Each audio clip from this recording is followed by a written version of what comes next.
Overthinking Everything. How to Quiet the Voice That Won't Stop.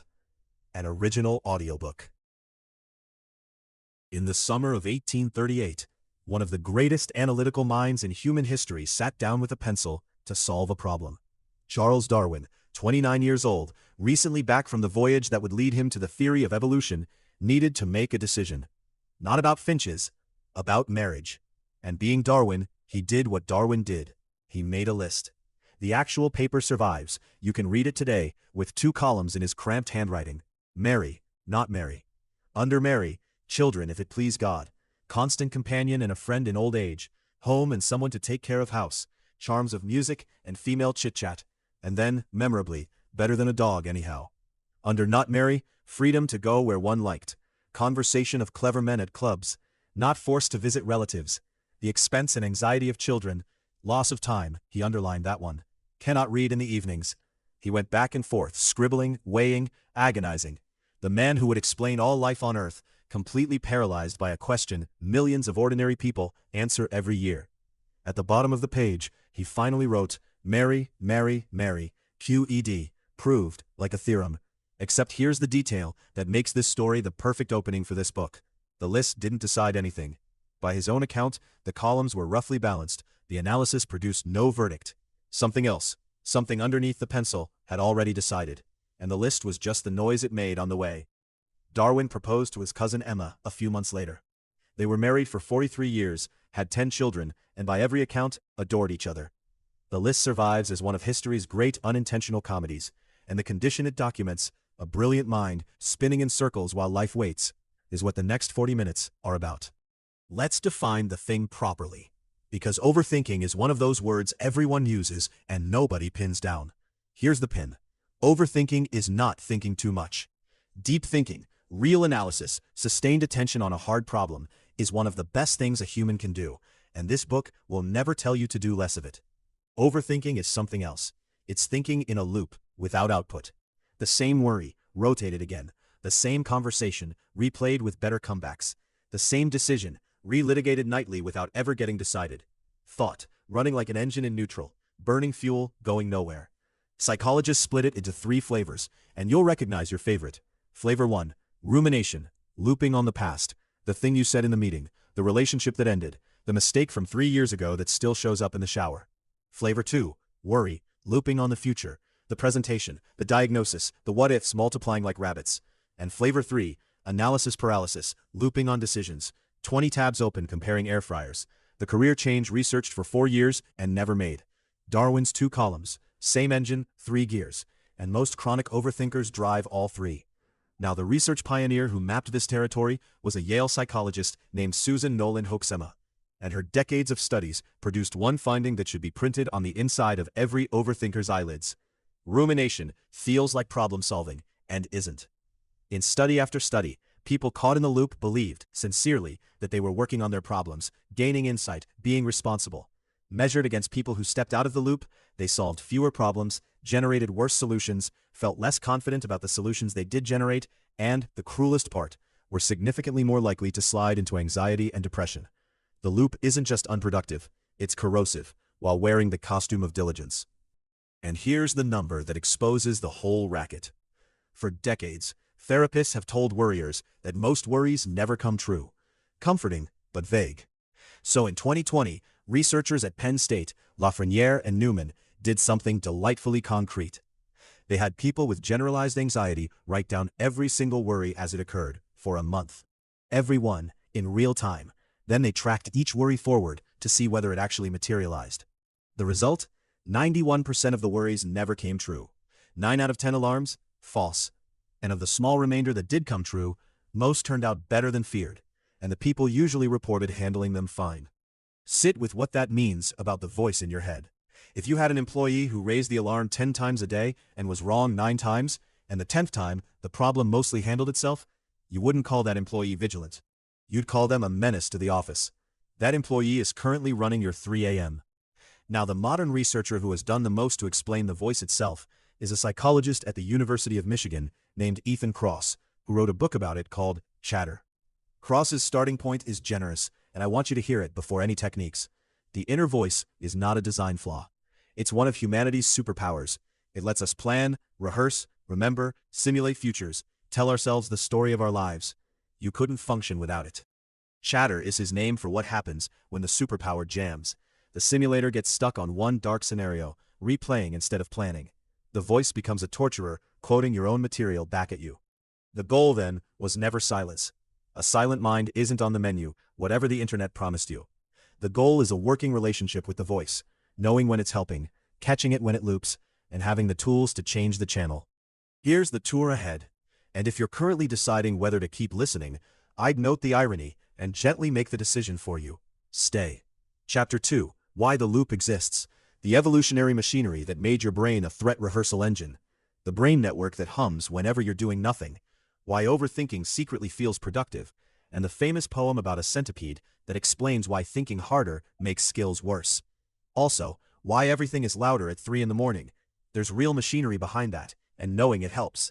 Chapter 3. Decisions. Because that's where overthinking does its most visible damage. The jam experiment that launched 1,000 think pieces. The research showing that people who exhaustively optimize their choices end up objectively better off and subjectively miserable. And the liberating alternative with a Nobel Prize behind it. Jeff Bezos' two-question framework that turns most agonizing decisions into quick ones.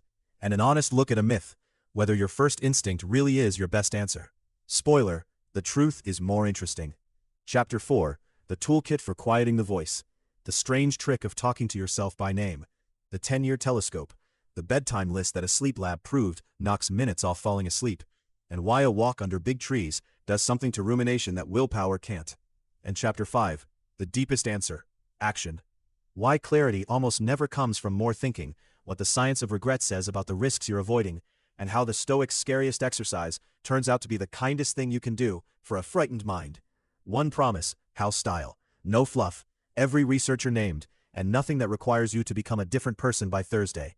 Just a jam superpower, and the unjamming, step by step. Before the machinery. One more portrait, because Darwin's list needs a modern companion, and this one might be hanging on your fridge. Meet the Sunday night overthinker. It's 9:40 on a Sunday, and they're in bed at a reasonable hour for once, and the brain, sensing quiet the way a toddler senses a phone call, begins the week's opening arguments. The email that got no reply. What did the silence mean? The comment at Saturday's dinner. Too much? The career. Is this it? The apartment, the relationship, the money, the country's direction, that thing from 2016. Each item examined, none resolved, the whole docket carried over to the next session, which is scheduled for 3 a.m. Here's what I want you to notice about this person, who is, statistically, most of us. They are not broken, and they are not rare. Surveys find that a substantial majority of adults identify as overthinkers. Among younger adults, the numbers run higher still. The pattern is so common that it's tempting to call it normal and move on. But common isn't the same as harmless, and you know the costs from the inside. The decisions that age in the cart until the deadline decides them for you. The conversations you were too busy rehearsing to actually have. The compliment you dissected until it became an insult. The years, actual years if you total the hours, spent in meetings with yourself that produce no minutes and reach no conclusions. And underneath the costs, a quieter grief. The sense that life is happening at one remove, behind glass, narrated instead of lived. That's the real bill for overthinking. Not the bad decisions, but the unlived moments the narration replaced.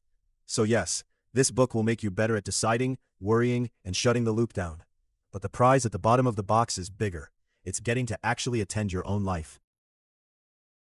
Start with a question that sounds silly. What is your brain doing when you're doing nothing?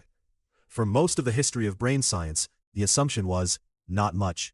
Idling, like a car at a red light. Then around the turn of this century, the neurologist Marcus Reichel noticed something odd in brain scans. When people lay in the scanner with no task at all, just resting, a specific network of brain regions lit up, reliably, every time. And whenever a task began, that network went quiet. He called it the default mode network, the brain's screensaver, except it's not a screensaver at all. It's a movie studio. The default network is where the brain, left unsupervised, generates simulations, memories replayed, futures rehearsed, conversations imagined, the self examined from every unflattering angle. It's the machinery of daydreaming, and it is also, neuroscience has since confirmed, the home address of rumination. When you're stuck in the loop, this network is what's looping. Readers of our energy book will remember the Harvard phone app study. Minds wander about half of all waking hours, and a wandering mind measurably tracks with an unhappy one.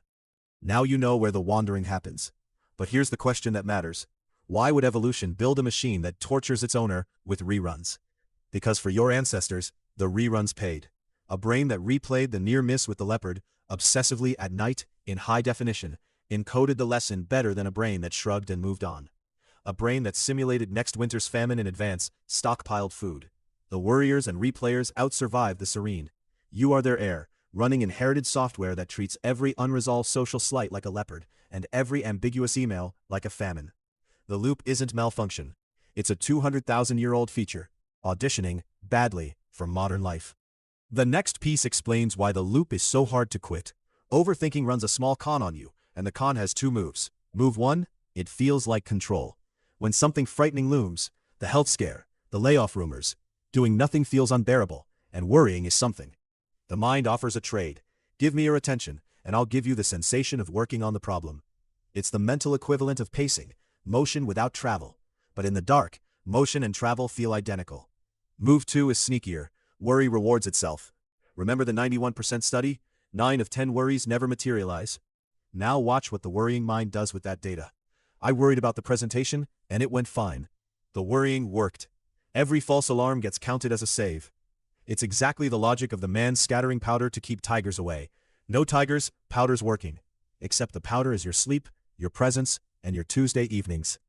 Psychologists find that chronic worriers hold measurable superstitions like this. Worry prevents bad outcomes. Worry means I care. Worry keeps me prepared. Beliefs that make the loop feel not just useful, but virtuous, even morally required. There's an old teaching, it comes from the Buddhist tradition, that names what's really happening.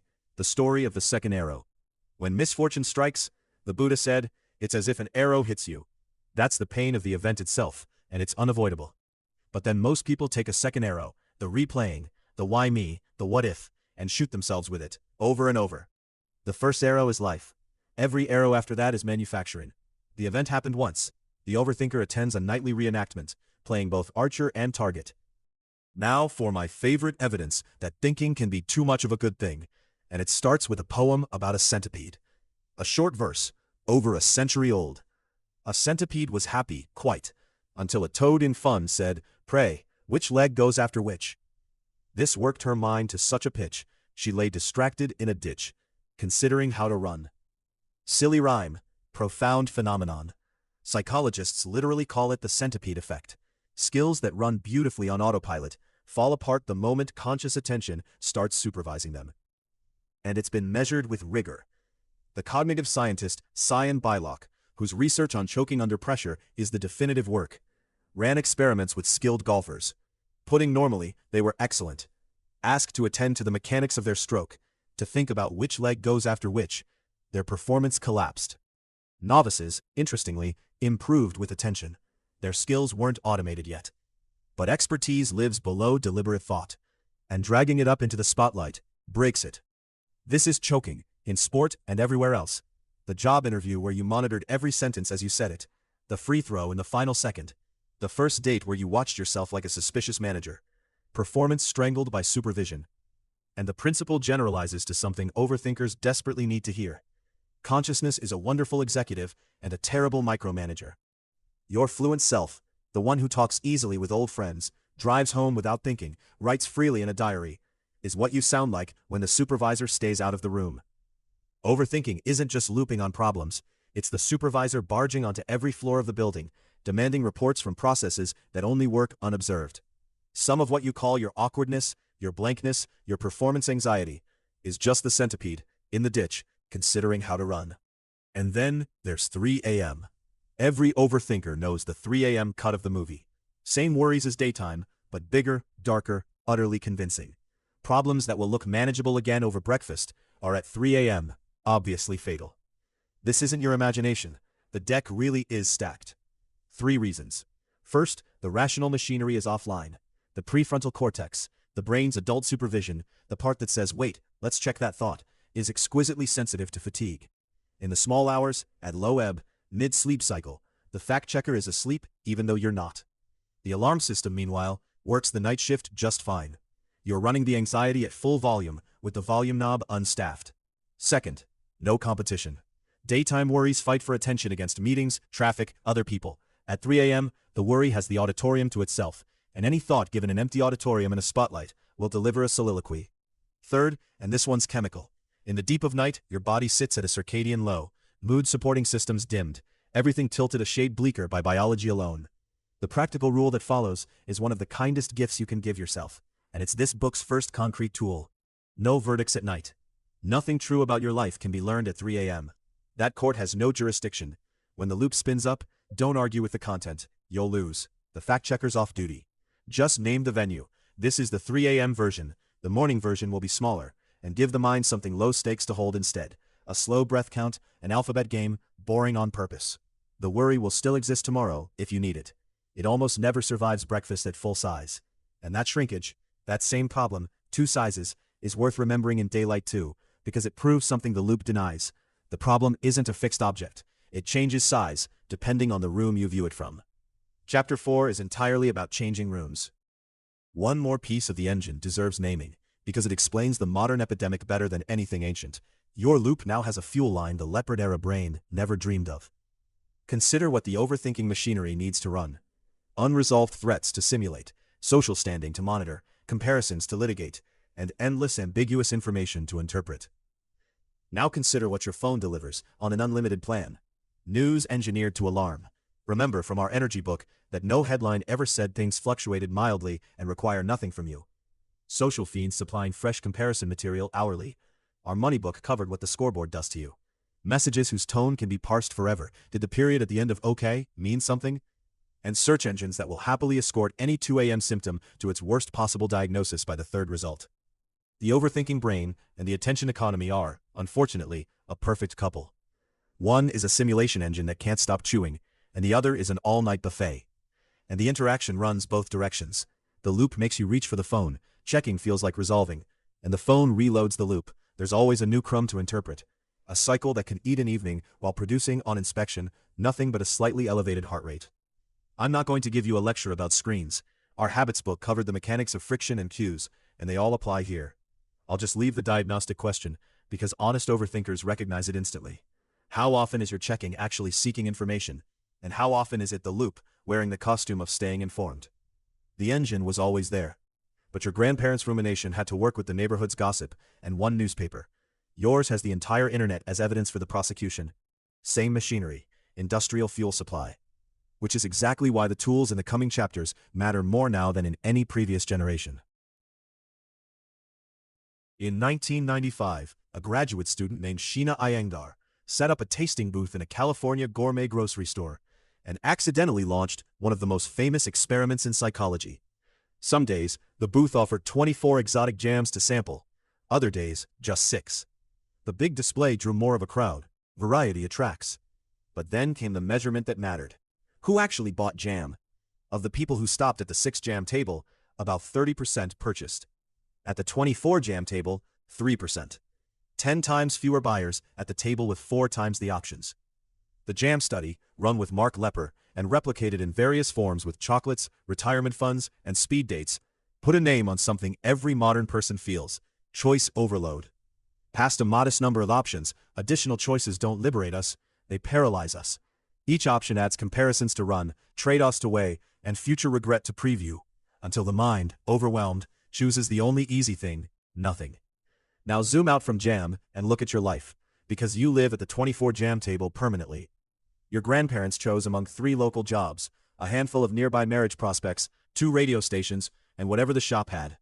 You choose among every career on a planet of remote work, every human on the dating apps, every show ever made, and 40,000 products per supermarket. This is genuinely new in human history, and your decision machinery built for the 6-jam savannah responds exactly as the study predicts. With the tab left open, the cart abandoned, the life decision postponed for another research phase. Here's the reframe this chapter builds on. In an age of infinite options, the scarce skill isn't choosing well, it's finishing choosing, and the research says, counterintuitively, that the people who finish fastest often end up happiest. Psychologist Barry Schwartz, author of The Paradox of Choice, spent years studying 2 decision-making styles, and the findings rearrange how you think about being thorough. Maximizers treat every choice as an optimization problem. Examine all options, Compare exhaustively, accept only the best. Satisficers, a word coined by the Nobel-winning economist Herbert Simon, decide differently. They define what good enough looks like in advance, search until something clears the bar, and stop. Take the maximizer to be obviously right, and then meet the data. In a famous study of new graduates job hunting, Iyengar and Schwartz among the authors, the maximizers landed jobs paying about 20% more than the satisficers. Objectively, victory. Subjectively, they were less satisfied with their jobs, and through the whole process more anxious, more pessimistic, more overwhelmed, and more depressed. Better outcome, worse experience. And the pattern repeats across domains. Maximizers make objectively strong choices and enjoy them less, because the same exhaustive comparison that found the option keeps running after the choice, now comparing the road taken against every road declined, a game the chosen option can never win against 23 imagined jams. Meanwhile, the satisficer's secret isn't lower standards, that's the misread. Simon's insight was that in a world of limited time and unlimited options, satisficing is the optimal strategy once you price in the cost of the search itself. Every extra hour of comparing is an hour billed against your actual life, usually to improve a decision by a rounding error. The satisficer defines the bar, clears it, and crucially, stops keeping score afterward. So the practical move is almost embarrassingly simple. Before your next decision, write the bar. What would good enough actually require? 3 lines. Then take the first option that cores it, and delete the comparison app. The researchers promise you'll lose a rounding error of quality and recover entire weekends of your life. For the decisions that feel too big for good enough, borrow the framework Jeff Bezos used while building Amazon, laid out in his shareholder letters, and genuinely useful far from any boardroom. Bezos divided decisions into 2 types. Type 2 decisions are two-way doors. If you walk through and dislike what you find, you walk back. Trying the new role, publishing the thing, moving the furniture, testing the market, asking the question. Most decisions in a life, Bezos insists, and audit your own list against this, are two-way doors.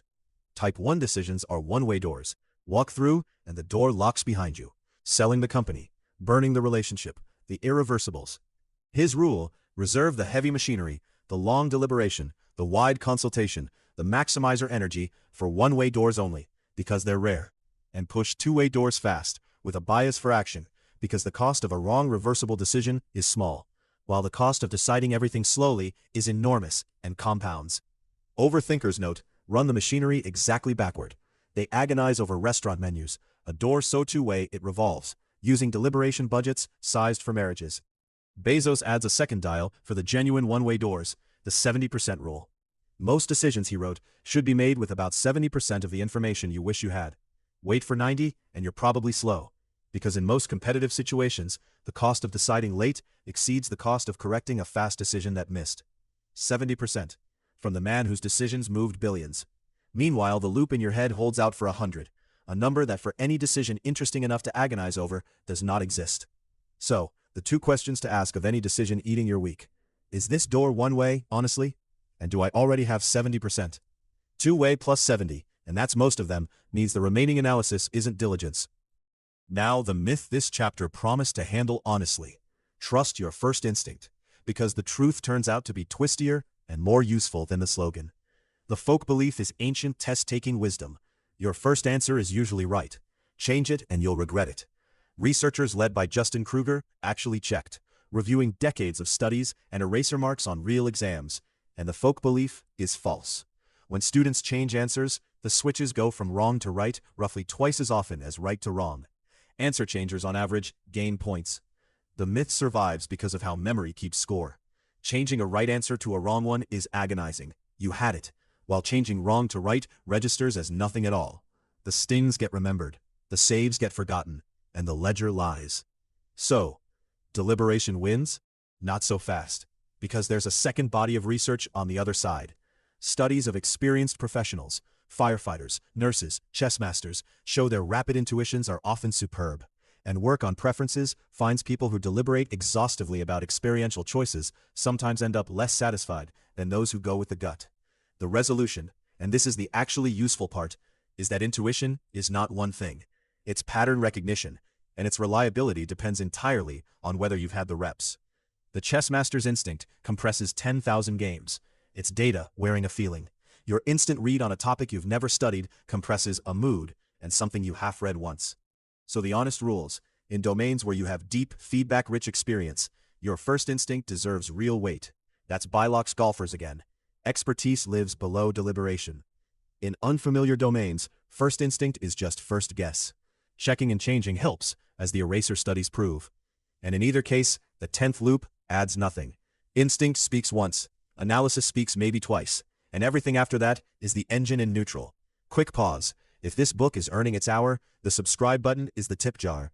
One complete audiobook every week, and every subscription genuinely decides how many more get made. Let's bank this chapter's tools with two final instruments, both built for the moment of choice. First, 10-10-10, a deceptively simple question set from the writer Susie Welch. Facing a decision, ask how you'll feel about each option in 10 minutes, 10 months, and 10 years. The power is in the stretch. The 10-minute view is where all the overthinking noise lives, the awkwardness, the fear of the phone call, tonight's discomfort. The 10-month view starts to see consequences, and the 10-year view sees only what mattered, and is startlingly, reliably clear. Will 10 years from now you care which apartment you chose? Barely. Will they care that you spent 4 more years in the wrong career, because the change felt scary in the 10-minute window? Very much. Most bad decisions, and nearly all paralysis, come from letting the 10-minute self chair the meeting. 10-10-10 walks the elders into the room. Second instrument, the deadline with teeth, because open-ended decisions are where overthinking builds its nest. A decision without a deadline isn't pending, it's a subscription. It bills you daily, in background attention. And readers of our energy book know exactly which chapter that is. The open loop, draining until closed. So close it mechanically. Decisions get an appointment. I decide Thursday at 6, with whatever information exists, Thursday at 6. And the appointment is kept like a flight, not a gym plan. For small stuff, shrink the runway to minutes. Menu decisions get 60 seconds. Purchases under some amount you choose get 1 comparison pass. Then done. This feels reckless to an overthinker. And that feeling is the con from Chapter 2, whispering that more looping is more safety. You've seen the evidence now. 91% false alarms. Satisficers happier. Answer changing fine. 70% sufficient. The data has been trying to tell you something the loop never will. You can be trusted. Decide accordingly. Next, the toolkit for the voice itself. The first tool sounds like a joke, has a Nobel-adjacent research pedigree, and takes 0 practice. Talk to yourself by name. Ethan Kross, the chatter researcher from Chapter 1, ran a series of experiments on what he calls distanced self-talk. People facing something stressful, a public speech, a social worry, were told to coach themselves through it in the usual way. First person. Why am I so nervous? I'll be fine. Others were told to make one tiny change. Use their own name and second person, as if advising someone else. Why is Sarah nervous? What should Sarah do here? The results, across studies, the name users felt less anxious, appraised the challenge more as opportunity than threat, performed better under pressure, and ruminated less afterward. And brain imaging showed the emotional machinery calming within seconds, with no extra effort. Why does something so goofy work? Because of an asymmetry you already know from your own life. You are terrible at your problems, and brilliant at your friends.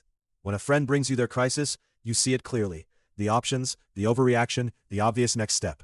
Because distance is wisdom's natural habitat. Your own crisis, viewed from 0 inches, fills the entire visual field. The name trick is a pocket teleporter. Linguistically, it moves you 1 seat over, from patient to advisor. And the advisor version of you is calmer, kinder, and measurably smarter. Kross's related tool is the time telescope, which you met as 10-10-10. Asking how will I feel about this in 10 years is temporal distancing, and it deflates chatter the same way. Not by arguing with the worry, but by shrinking it against a bigger frame. Notice what both tools have in common, because it's the theme of this whole chapter. You don't beat the loop with better arguments inside it. You beat it by stepping outside, by name, by decade, or as we'll see next, by paper and pen. Tool 2 is the cheapest therapy ever validated. Writing. In the 1980s, psychologist James Pennebaker began a research program with a strange assignment. Write about the thing that troubles you most. Deepest thoughts and feelings, no audience, grammar irrelevant, for 15 or 20 minutes, a few days running. Against every expectation, the effects went far beyond mood. Across hundreds of subsequent studies, expressive writing has been linked to fewer doctor visits, improved immune markers, better sleep, higher working memory capacity, and reliably, less rumination. The mechanism matters for us. Spoken of or merely looped on troubles stay in the mind as swirling fragments. The loop replays because nothing is ever filed. Writing forces the swirl into sentences, and sentences have what loops lack: sequence, structure, and an end. The vague dread becomes a specific problem. The specific problem, once fully stated, is usually smaller than its shadow, and the mind, seeing it filed, loosens its grip. Readers of our energy book met writing's tactical cousin, the open loops brain dump. Here's the sleep lab proof of just how mechanical the effect is. Researcher Michael Scullin had people spend 5 minutes before bed writing either a list of things they'd already accomplished or a to-do list of everything unfinished for tomorrow. Common sense says listing your undone obligations at bedtime should wire you awake. The opposite happened. The to-do list group fell asleep significantly faster, and the more exhaustively specific their list, the faster they dropped off. The brain doesn't nag about what it trusts is captured. The notebook becomes the night shift secretary, and the mind, relieved of holding everything, clocks out. So, 5 minutes, pen, tonight, worries and tasks out of the skull, onto the page. For chronic churn, upgrade to Pennebaker's 15 minutes on the deep stuff. It is not journaling as lifestyle, it's filing, and filed things stop calling. Tool 3. Change what's in front of your eyes. Because the loop is surprisingly sensitive to scenery. The research tradition here started with psychologists Rachel and Stephen Kaplan, who asked why a walk in a park restores concentration in a way a walk down a busy street doesn't. Their answer, attention restoration theory, turns on the difference between two kinds of attention. The directed kind, effortful and depletable, which city streets, screens, and to-do lists devour. And soft fascination, the effortless attention that leaves, clouds, and moving water invite. Nature holds the eye without taxing it, and while the gaze is softly occupied, the directed attention system, the very machinery rumination runs on, gets to stand down and recover. The studies bear it out with almost comic specificity. Memory and attention scores improve after a nature walk, but not an urban one. Students with tree-lined views do better. Hospital patients facing greenery recover faster. And rumination specifically, a Stanford study sent people on a 90-minute walk through either grassland or heavy traffic. The nature walkers reported less rumination, and scans showed reduced activity in a brain region tied to brooding. Same legs, different scenery, different mind. The premium version is awe. Psychologist Dacher Keltner, who has spent a career on the emotion, finds that experiences of vastness, big sky, old trees, mountains, ocean, great music, the night stars, produce something he calls the small self, the sense of being a tiny part of something immense. That sounds diminishing. It's the opposite of depressing, because the self that shrinks is precisely the one the chatter is about. Awe doesn't argue with your worries. It resizes the worrier. And study participants after awe experiences report less daily stress, more generosity, and quieter minds. The prescription writes itself and costs nothing. When the loop is loud, get under something bigger than you.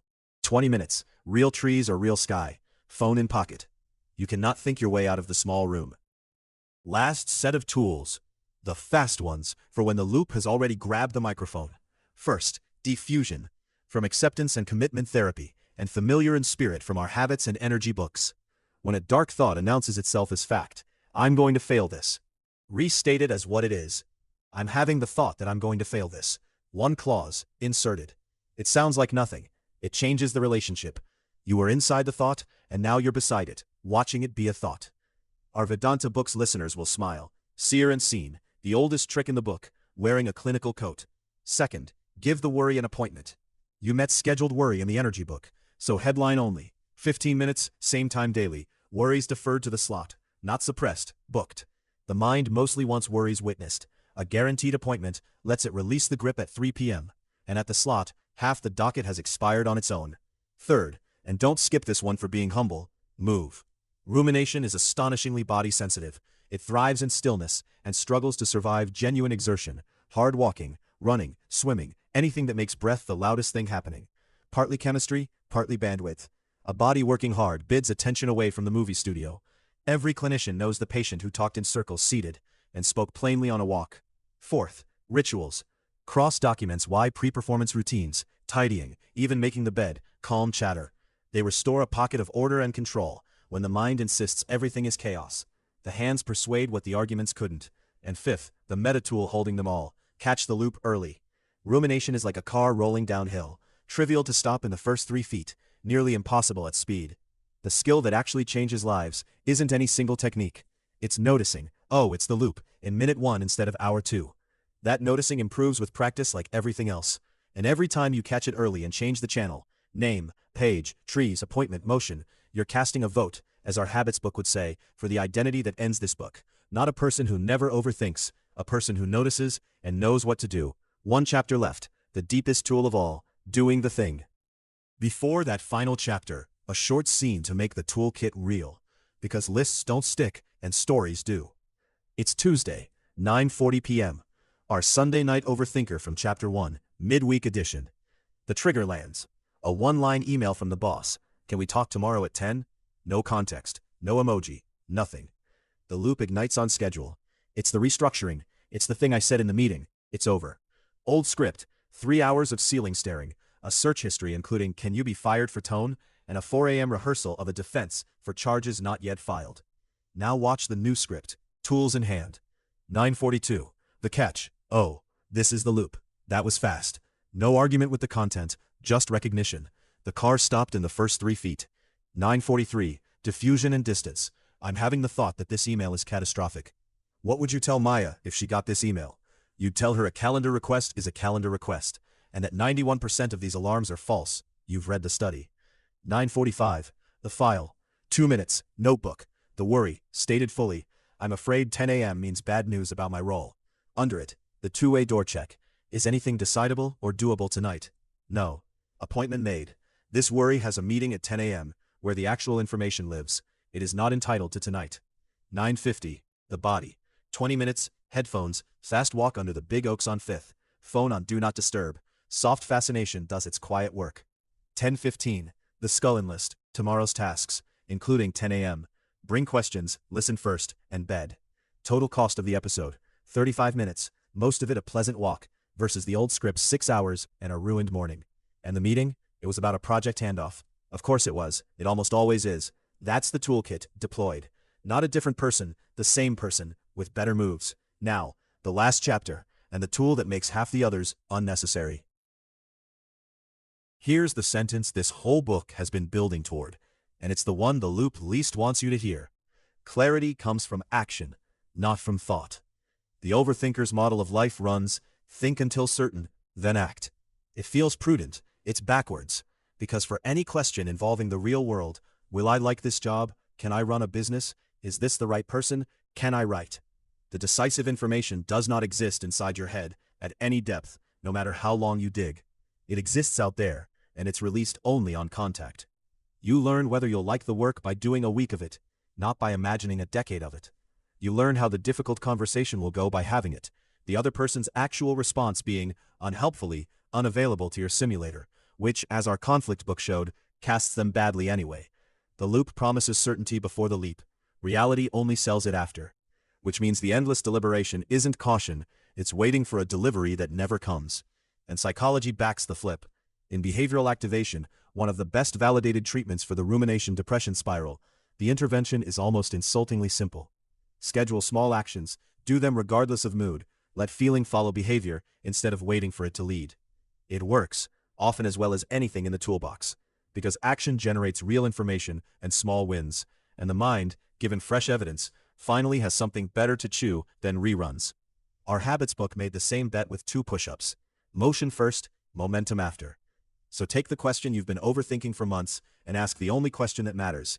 What's the smallest real-world contact I could make with this week? Not the decision, the probe. One conversation, one application, one page, one class, one prototype. Thought prepares, contact reveals, and the loop, starved of live data, has been running on reruns all along. If you need permission to favor action, The Science of Regret is the best permission slip ever printed.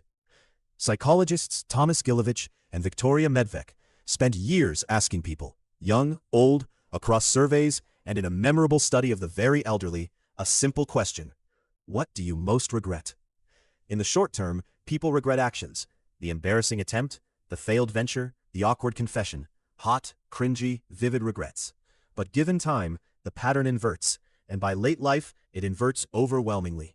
The regrets that endure are almost all inactions. The business never started, the person never asked, the country never moved to, the instrument never learned, the reconciliation never attempted. When the elderly were asked, regrets of inaction outnumbered regrets of action by roughly 2 to 1, and the gap widens with age. The mechanism is worth understanding because it exposes the loop's worst pricing error. Action regrets heal. The failed attempt has edges. It happened, it taught something, it becomes a story, and psychologically we're brilliant at redeeming what actually occurred. Inaction regrets never close. The unattempted thing has no edges. Imagination keeps it alive forever as a perfect, untestable alternative life, appreciating in your memory like a house you refuse to buy. The loop, remember, exists to prevent action regrets. It simulates every way the attempt could embarrass you, and its simulations are vivid. What it cannot simulate, what has no imagery at all, is the slow, decades-long ache of the unattempted. Nobody lies awake at 30, rehearsing the sting of a risk they'll decline at 40. So the ledger is rigged. Visible, healable regrets loom huge. Invisible, permanent ones don't register until late. Bronnieware's deathbed research, our saying no book's witness, heard it as the top regret of the dying. Not the failures, the life not lived. Read the ledger honestly, and the conservative choice, the truly risk-averse choice, is usually the attempt. For the fears that stay paralyzing even after all this, reach for the oldest tool in the book. Literally. 2,000 years ago, the Stoic philosopher Seneca wrote a line that modern anxiety research keeps reproving. We suffer more often in imagination than in reality. The Stoic exercise built on it, premeditatio malorum, the premeditation of evils, sounds morbid and works like a hinge. Instead of vaguely fearing the worst, define it precisely. The modern version, popularized by the writer Tim Ferriss as fear setting, puts it on 1 page, 3 columns. Column 1, if I take this step, what, specifically, is the worst that could happen? Not the fog of doom, the itemized list. Column 2, for each item, how could I reduce the odds? Column 3, the one that changes lives. If it happened anyway, how would I recover, and how long would it really take? Something reliable occurs when overthinkers actually complete this page. The unnamed catastrophe, dragged into daylight and itemized, shrinks. The business fails, and I lose the savings and take a job and rebuild in 2 years is a bad outcome, but it has a shape, a floor, and an exit, where the fog had none. Fear feeds on vagueness the way the loop feeds on darkness. Precision is fatal to both. Ferriss adds the mirror column most people skip, and it's the knife. The cost of inaction. What does staying exactly here cost me in 6 months, a year, 3 years? Itemize 2, and suddenly the safe option has a price tag for the first time, usually a bigger one, paid in slower currency. Notice what this exercise really is. Overthinking, weaponized. The same simulator that torments you with vague catastrophe turns out to be superb at bounded analysis. Give it edges, columns, and a deadline, and the engine that was spinning in neutral finally engages a gear. You don't defeat a simulation engine by switching it off. So, Darwin. Let's finish the story we opened with, because it holds the whole book. The list, remember, decided nothing. The columns balanced, the analysis hung, the finest deliberative mind alive, stuck in the ditch with the centipede. What actually happened next is the part biographers love. He stopped listing and acted, proposed. And the marriage the list could barely justify, the one threatening loss of time and less money for books, became the great partnership of his life. Emma, his fiercest protector and first reader, 10 children, 43 years, and the books got written anyway. You may have heard of one. The pencil columns survive in the archive, a monument to a truth Darwin himself would have appreciated. The list was never the deciding instrument. It was the noise the fear made on the way to the leap. So, the whole book in 5 lines, pocket edition. The voice is a superpower that jams. Thinking in loops without output is not diligence. It's an engine in neutral, and 91% of its alarms are false. The loop cons you twice. It feels like control, and it counts every false alarm as a save. Stop paying the tiger powder bill and hand down no verdicts at 3 a.m. Decide like the research. To find good enough, walk fast through 2-way doors. Act at 70%. Finishing choosing beats perfect choosing. When chatter grabs the mic, your name, the page, the trees, the appointment, the moving body, and catch the car in the first 3 feet. And when in doubt, act small and soon. Clarity is sold on contact only. And the ledger of a whole life says, the regret you're avoiding is not the one that lasts. If this hour quieted something, here's the 10-second thank you. Subscribe.